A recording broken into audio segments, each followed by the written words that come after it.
I know I'm going to be asked a lot of questions why I'm supporting Tim Walz. You're a good man. It's the right thing to do.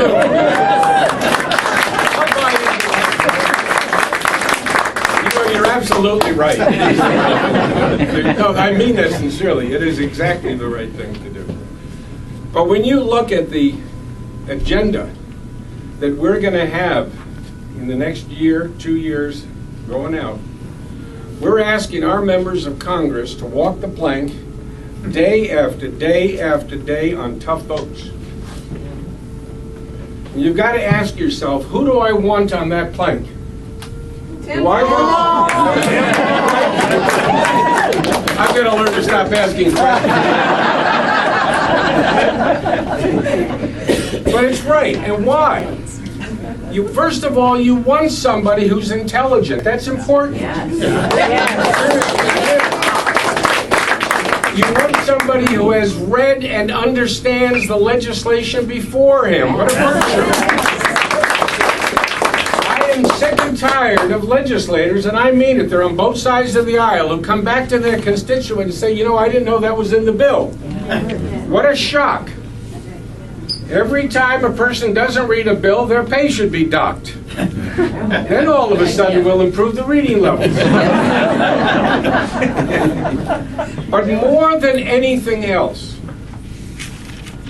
and Tim talked about it, it's the well-being of our children. We've taken enough from them already. Now the time has come for us to start giving back. And that means that we understand the implications of a global economic environment. It's tough. And the transition is painful.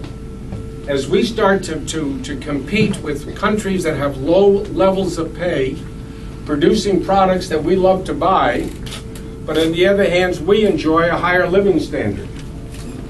That's a tough transition. And you want the American government to very wisely be protective and yet be a player. That's like being a tricky left halfback going through a good, solid Ohio State defense. It is tough to do. But it has to be done. It has to be done. And so I want a person in the United States Congress who at all times understands the long-term vision of America.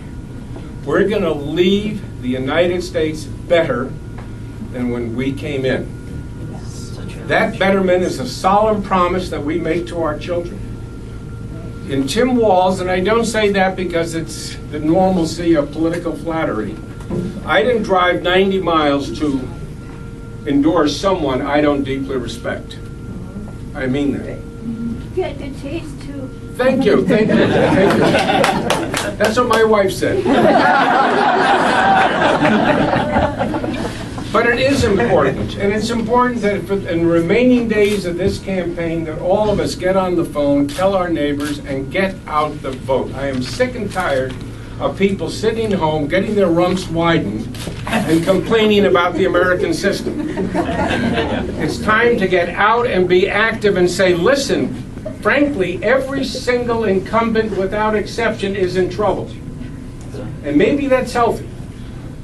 But it doesn't mean that we ought to lose those incumbents who have performed remarkably well. And this is one talent. You're going to have Walter Mondale here soon. Walter Mondale is a Hall of Famer. Yeah.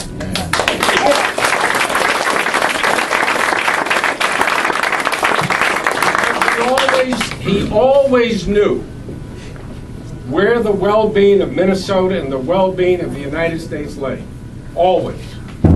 And he served always with honor, decency, and a tremendous sense of honesty. Now you have an up-and-coming Walter Mondale, who 20 years from now we're going to be talking about is another Hall of Famer.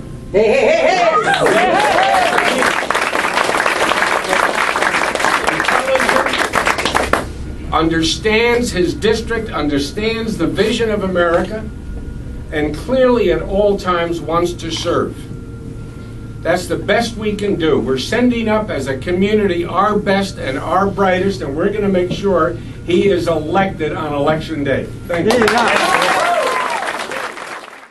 Well, I can't can't tell you how appreciative I am of that, but I think it's once again, it's you can feel the inspiration of spirit and vision that's there, and I think the very wise and very profound words as the rest of the world watches this. This is a country they look for leadership, and we need to provide it again. And we've got 10 days to go. We can get it done. We know we got to get out there. We've seen a significant change in how our campaigns are run, with a lot of money that can come in untracked, unaccounted for, wherever it's at. But I don't worry so much about that, because there's you, and there's folks on the ground, there's people who care, and they know that the stakes are high, and that we go back and we fix these problems, we tackle them like we always have. This country has stared down economic disaster.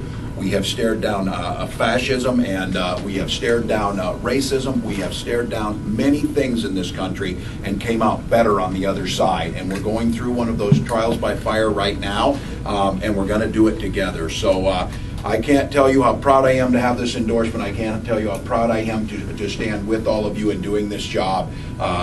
We're going to move forward. We've got 10 days to win it, and come November 2nd, as we always say, politics is simply a means to an end. November 2nd is just the next start to go back, roll up our sleeves, and get to work on making this country what it can be. So thank you all for being here. I don't know if there's any questions from our press folks here. Well, we've got you here, but thanks everyone for